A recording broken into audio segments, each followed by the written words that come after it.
Amy's a second-year student at UWE, and while she expected to be a bit skint at uni, she wasn't expecting this. It has been horrendous, to be honest with you. You have no money spare. I have to scrimp and save to be able to afford a can of soup.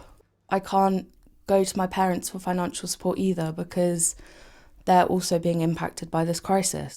Official figures show half of the students in England are struggling with money, and a quarter have taken on new debt as prices rise at their fastest rate in 41 years. For first-year University of Bristol student Sophia, that means keeping nights out cheap. Having drinks from home and then trying to avoid buying drinks at clubs because there are many clubs around Bristol that are just incredibly expensive. All the students I've spoken to have told me they're trying to save money wherever they can, whether that's buying the cheapest food or not buying any drinks when they go out. And with more than 60,000 students living in the city, that's likely to have an impact on the local economy. Students make up the majority of our audience here. Bar spend is maybe about 25% less than what we saw last year.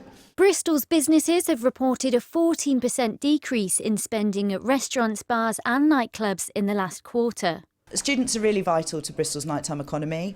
They not only provide much of our audience, but they also work behind our bars, in our restaurants, and a really core component of our flourishing nighttime scene. If students don't have as much money in their pockets and there's not as many shifts behind the bar, then those same students might not also be getting the work that they need to be able to support their lives. So this ecosystem keeps going round. Of course, it's not just students who are tightening the purse strings, but as such an integral part of the city's nightlife, and with business expenses also on the rise, many bars and nightclubs are facing challenging times. We'll get through this, but obviously it just makes our lives a bit harder and we have to put in more work and be a lot more careful.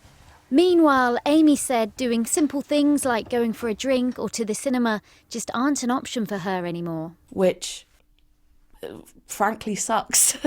Harriet Robinson, BBC Points West, Bristol.